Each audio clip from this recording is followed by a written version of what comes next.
Welcome to Never Buy the Book podcast. I'm your host, Kelly Schols. At 24, I was dead broke and a full-blown alcoholic. By age 40, I was completely out of debt and financially free. Now I share my secrets of success and transformation with audiences around the world as your speaker, author, success mentor, and of course your podcast host. Each Never Buy the Book episode features a guest who has overcome obstacles to build an incredible life. I first witnessed the energy of our guest while he was on stage at a recent conference. He was dynamic, confident, engaging, and the kind of person you can tell at first glance he's been through some stuff. In today's episode, we'll explore the human design, which is the name of the coaching mentoring business founded by Judd in 2020. Justin refers to himself as a sales savage who has taken a company from 0 to 1 billion in 3 years. Wow. He's Vice President of Sales and Partnership at CHIIRP, a communication marketing automation software company located in Provo, Utah. Now let's learn more about Justin's inspiring story and the human design. Welcome, Justin. Thanks for having me. Excited to be here. You bet. Excited to have you here. Ever since I met you, what was it, about 4 weeks ago? Yeah, about 4 weeks ago. Yeah. Lemon seed event. Hopefully I did an all right job. The owner here is normally the one that gets up, and he's got a real passion and gift for getting up and speaking in front of people, but he wasn't able to make it. So, well, you got a passion and a gift for it too. I can tell you that. Being a speaker myself, and when I see somebody on stage that I just, you had this vibe that just there's a lot of speakers at that conference, but you're the one that I kind of gravitated towards. Thank you. You bet. Of course, having the messed up hats and confusing people was part of it too, right?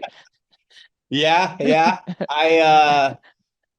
I do my best to be authentic. I wasn't authentic for many years in my life, and it's interesting. I can think back, and I've always been attracted to weird people and quirky people, and it doesn't matter how far out there they are. They're themselves, and they just don't care about what other people think about them. That's always attracted to me to those types of people. I don't know how much you believe in the universe or God, vibration, frequency, that kind of stuff, but I'm a big believer in that. And they've done a lot of studies around this. Authenticity vibrates at a frequency 400 times stronger than that of love, which is one of the highest vibrations there is. So anyways, I do my best to be authentic at this point in my life. And I think hopefully that's one of the things that maybe attracted you to me while I was on stage. I think it was because when I'm on stage, I'm very authentic too, and very vulnerable. And you don't see that with a lot of people. You see people trying to hide stuff. And I think that is what attracted me to you. It's like, okay, I got to talk to this guy. And I could just tell you've been through some stuff, and you're authentic about it, and you're real. And that's what's so cool. Thanks. You bet. So tell me about your childhood growing up in Provo, Utah. Yeah, I had for the most part, I had a really good childhood. I was born into a really loving family. My parents are still happily married. Initially grew up pretty poor.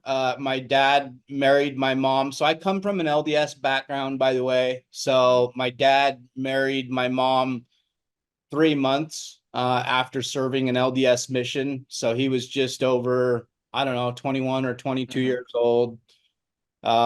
Struggled pretty hard in the beginning. He just stocked grocery shelves at a grocery store here. So I think things were pretty rough for my family financially to begin with, but I don't remember that. I was always really well taken care of, and they did whatever they could to make sure that. My dad ended up working his ass off and worked up the chain and ended up being a district manager for Smith's Food and Drugs, which is a pretty decent thing. Yeah. So it wasn't always, I wasn't poor my whole childhood, but up Right. until about 14 years old, You learned what work ethic was. I learned what work ethic was. Because Yeah. that's what it was. He didn't go to college. He didn't have a huge education. Hmm. He had a family to take care of, and so he busted his ass. And Okay. and he was a really good relationship builder, and that taught me a lot about relationships. It's Hmm. pretty rare that I come in contact with somebody that knows my dad that doesn't talk to me about how much they love Yeah. him.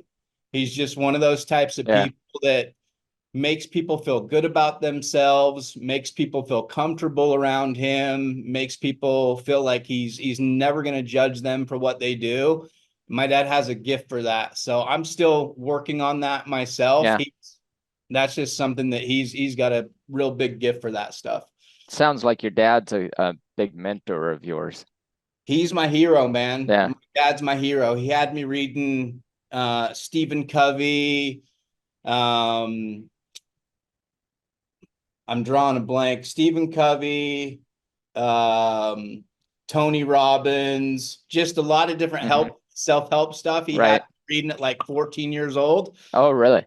I was very Wow. stubborn and hard-headed and like to do things my own way and don't like people to tell me what to do. So it took a long time to click. Okay. But when it did click later on in life, um, I still remembered a lot of that stuff for some reason, even though I wasn't practicing it before Hmm. that. And I think it helped me grow quicker when I was finally ready to do it. When you're ready for it. So Yeah. your dad was planting the seed for you. You just weren't ready to nurture that seed. Yep. And what age was that? That was 14 until when? 14 until like 19 when I actually ended up going on an LDS mission myself. Okay. But you know what? I shouldn't say that it didn't help me because it did help me. It was just later on in life, I made some really bad choices and Hmm. made so many bad choices over and over and over that Right. I either forgot about that stuff or I was just in such a different place that I wasn't in a spot to apply that stuff.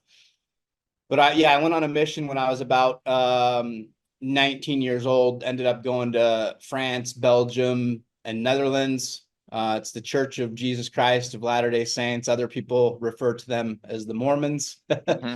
um, but yeah, even on my mission, the reason I brought that up is even on my mission, and I know missions are not supposed to be about how many people you baptize, but let's be honest, every missionary wants to baptize as many people as they can. Right. Uh, and so the average missionary, I think, in Europe at that time was baptizing like 1 to 2 people during their 2-year span. And I baptized 36 people Oh, wow.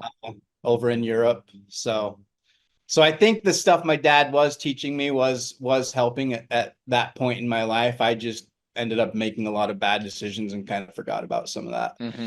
Let's talk more about your mission because you and I talked about that a little bit about what an impact it made on your life. Yeah, it was an awesome experience. 19 years old, got to learn a new language. I learned French, got to travel to 3 different countries. So France, Belgium, and Netherlands were all part of my mission.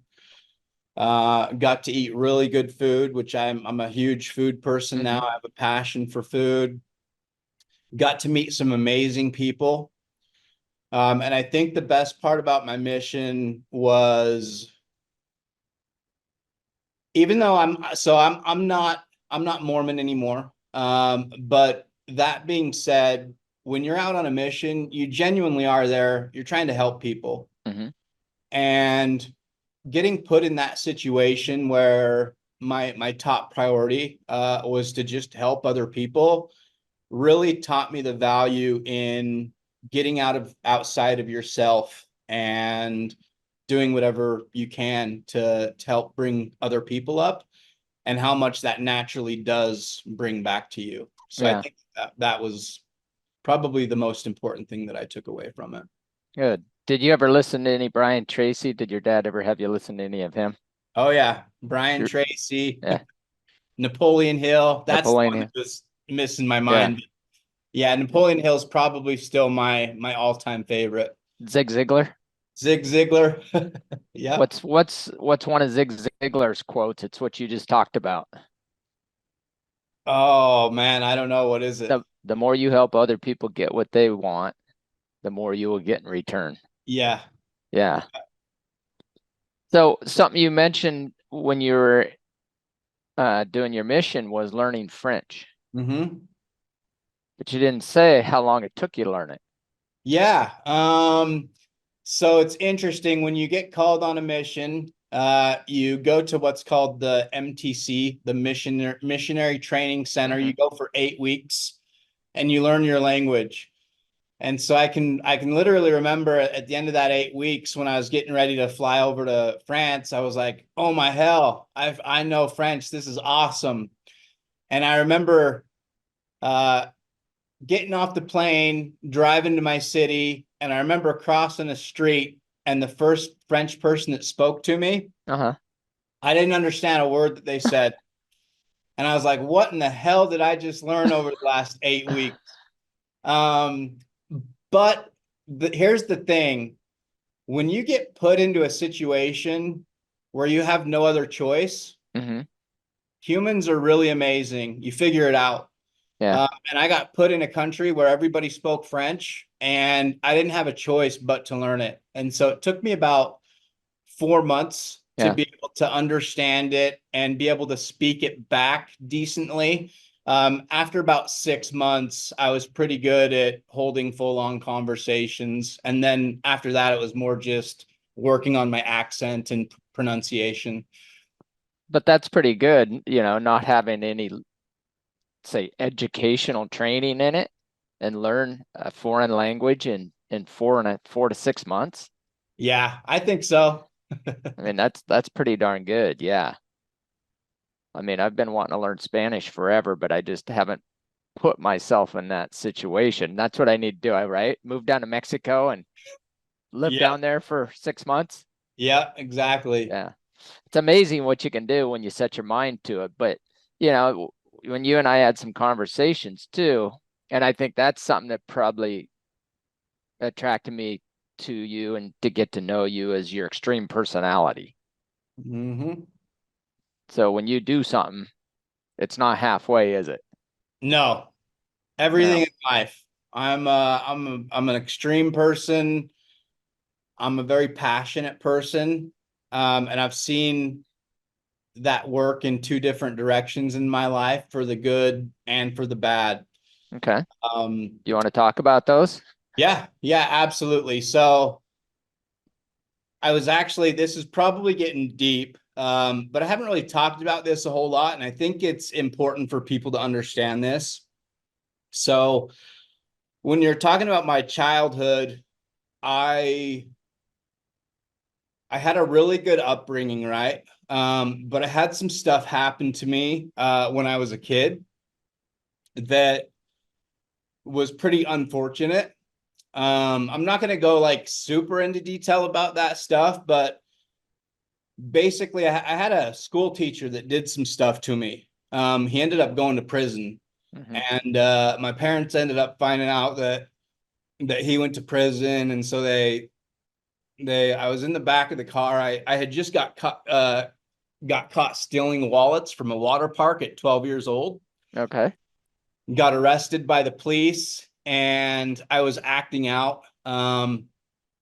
Around like 10 years old is when I started to act out. Mm-hmm. So my parents, when they found that out, they were like, we need to ask him if anything happened. And Right.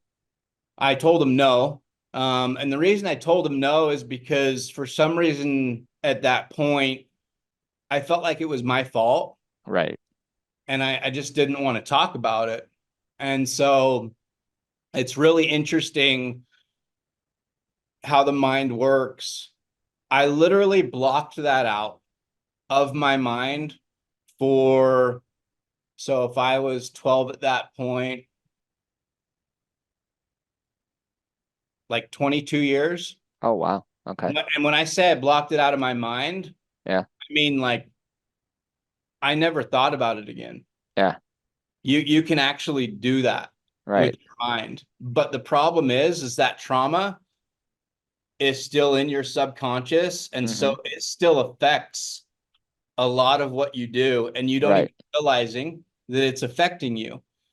And so, anyways, with the reason I bring that up is because with that happening when I was 8, it built this internal dialogue and this core belief that I was broken, Right.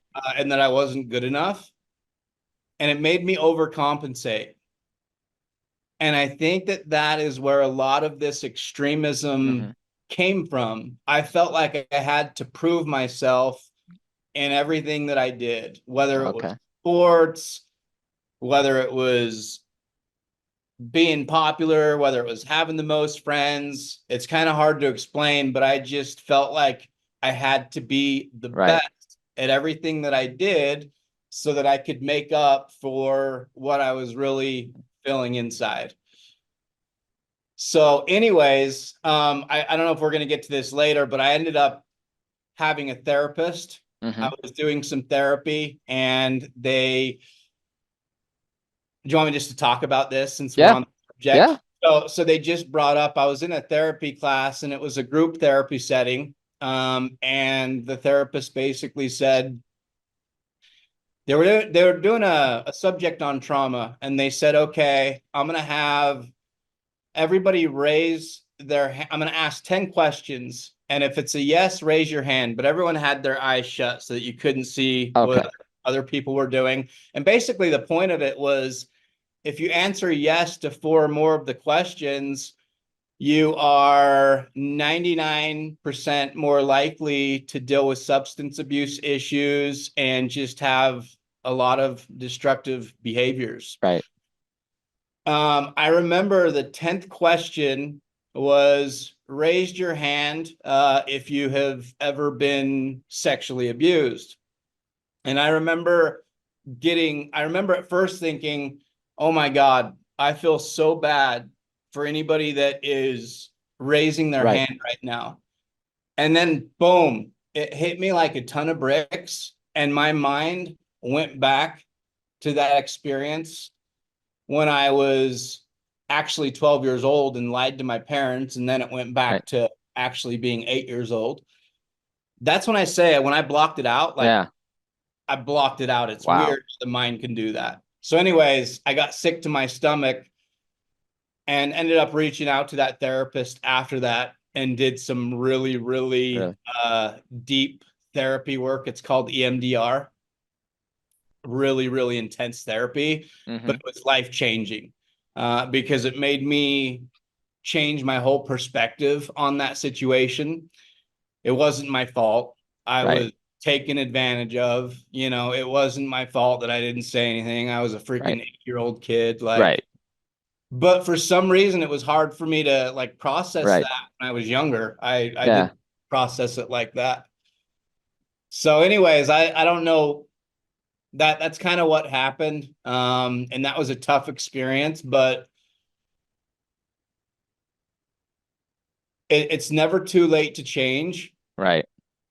It's never too late to change. I was in my 30s by the time that that happened. And if we can figure out the core stuff inside of us that makes us feel like we're not good enough, or makes us feel like we're not worthy, or makes us feel like we're Mm-hmm. broken, if we can have the courage to face that stuff and actually work on it, we can turn those things into strengths. Well, and that's the thing is so many people I think are afraid to work on it and afraid to look at themselves and afraid to acknowledge it, and they want to bury it, and it's not going to help to bury it. You need to bring it out. Yep. Because even when it's buried, it's still affecting you. Yeah. It's still affecting you. Your decisions, the way that you react to Yeah. things, all Yeah. that stuff. So, So you go to therapy, you do all that. So how does that help you in business? I mean, when you're with with Route, you take them from 0 to 1 billion. And that's not million, that's $1 billion in sales in 3 years. That's amazing. Yeah, thanks. Yeah, that was a wild ride. So the way that it helps me in business, number one, so I'm in sales. I was in sales while I was at Route. I was their third sales hire, 17th overall employee. But number one, I'll bring up just authenticity again. I'm not your average salesperson in the fact that I don't bullshit people. So it's kind of a mix of authenticity and honesty. Like, I let people know what our product can do. I let them know what it can't do. Because at the end of the day, I want to feel good about what I'm selling. The interesting thing is, because I'm willing to tell potential clients what our product can't do, it naturally makes them want to buy from you, because they actually believe that everything else you've told them is the truth. Right. As opposed to thinking, all right, this dude's just bullshitting me and telling me that, like, it can do whatever I want it to. Another way that I think it's helped me in my business is the fact that, I struggled for years and years. I struggled with substance abuse issues. I struggled with self-worth. And when I decided to actually change and take accountability for my life and realize, hey, even though I had some bad stuff happen to me, it's me that put me in this situation right here. It's not what happened to me. It's not any outside circumstances. At the end of the day, it was me that got me here, and it's going to be me that gets me out of here. And when I made that decision, my life completely changed. And I felt like I was able to do anything that I wanted to at that point.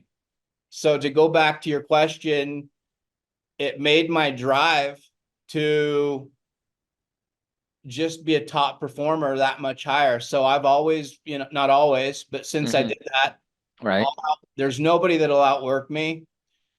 There's not a lot of people that can build better relationships than I can. And that's a big thing, is building relationships, because in these different software companies that you work in, building relationships is key, because if you build good relationships, these companies will send referrals to you because they like you and they trust you. So anyways, I think just like that whole growth mindset just put me in a spot to go above and beyond what most of the people around me were willing to do. So you got rid of the victim mentality and took complete ownership. Yeah, that victim mentality will kill you. I'll be honest, I have a hard time, and I'm trying to work on this. I have a hard time watching and listening to people that have a victim mentality now, because I was there for a long time, and I realize how detrimental it is, and I also realize how different your life can be if you're willing to get out of it and just take ownership. Yeah, focus on what you can improve, right? Yep. Yeah. So that brings me to the next question. Tell me about your coaching business. Yeah, so the human design, I'm really passionate about mental health.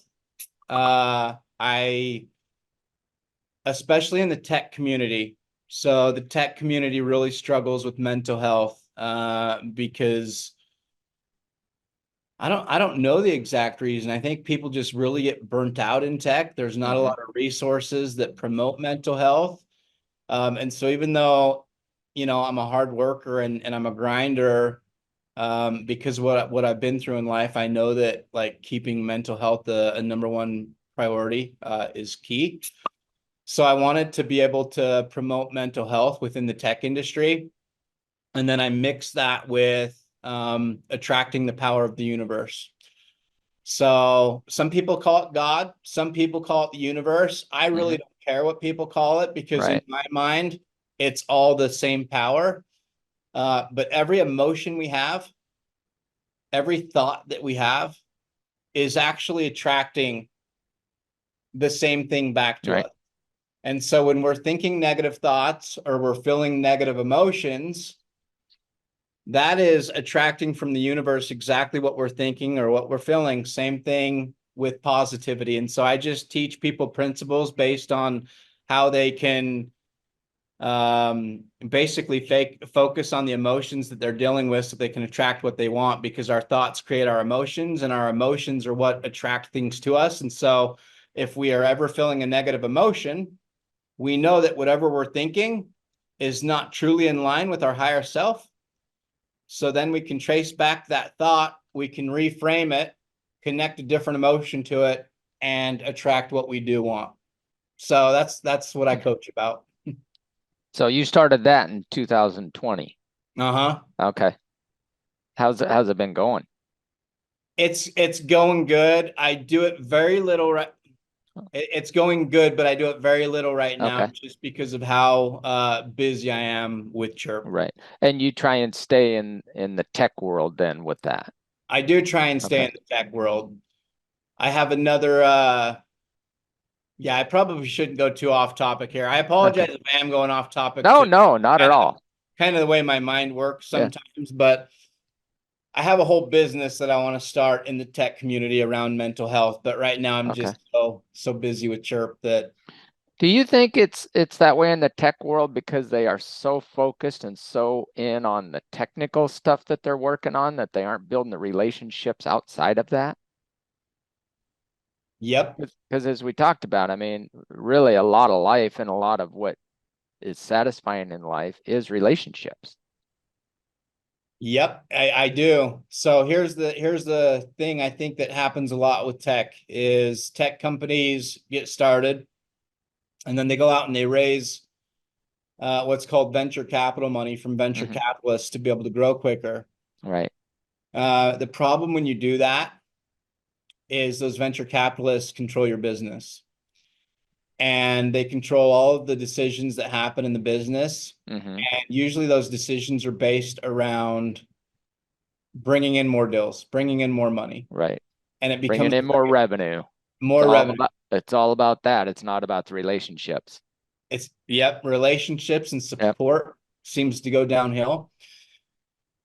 And so yeah, I think you're right. I think there's just that stress. It's just like revenue, revenue, revenue. What am I Right. doing to perform, perform, perform, perform? And so you lose out on that relationship aspect of it. And I think that that tends to burn people out. You have a lot of people that aren't even in office anymore since COVID. And so Hmm. people aren't really in office building relationships amongst themselves. They're not ever really getting out of the office and building relationships with each other. So I think that it's a big struggle for that community.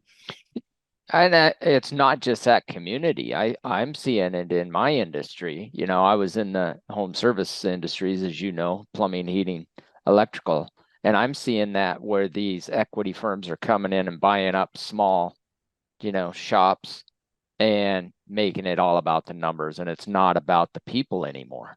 Yeah, that's true. That is And true. then that's something that I learned a long time ago is it's about the people, right? And the better Yep. relationship, I think the better relationships you have, the better you're gonna be yourself. Yep. Yeah. So that's interesting. I'm excited for you on that to see how that goes in the tech world to help those people. Yeah. So what I want to do is, and I've already created the LLC, but it's called Tech Games. And I want to create a a sports league where these companies can get out of the office and play sports against each other and compete against each other. So Okay. I want to promote mental health through physical movement because if Mm-hmm. you want to get out of the mind, you have to move into the body. Yeah. That's why people are talking about working out so much and like whether it's sports or actually working out or yoga. It's because if you can move into your body, you get a minute to get out of your mind and slow everything down, and it actually releases endorphins and releases different chemicals that naturally slow down your mind and make you feel better. And so I want to have like a pickleball league. and I want to have a softball league, and I want it to be a really fun spot where these companies can get out of the office, hang out with each other out of the office, compete against other tech companies that a lot of times they're rivals with, have some fun. And the 4 pillars, I've got 4 C's that are the 4 pillars. Culture, because I think it's going to do a really good job at just promoting good company culture. Connection, because I think connection is one of the most important pieces of mental health, having a really good place where you can connect with other people. Community, which is where the tech community can get together, make new friends, talk shit to each other, have some fun. And then competition, which is just the competitive side of stuff and actually playing the sport and getting some movement in. Boy, I think that would be good in any business. So, you know, we used to do stuff with my business where we'd go out and do stuff outside of work. And that was a culture I wanted in my company. Yeah. And I could see the difference in it. But yeah, I think that is absolutely amazing what you're doing there, Justin. Thank you. I think you're going to help a lot of people. Thanks. That's the goal. Yeah, this is some good stuff. So how can people get a hold of Justin? They can hit me up on my phone, 385-285-9496. Or my email is justin@chiirp.com, JUSTIN @CHIIRP.com.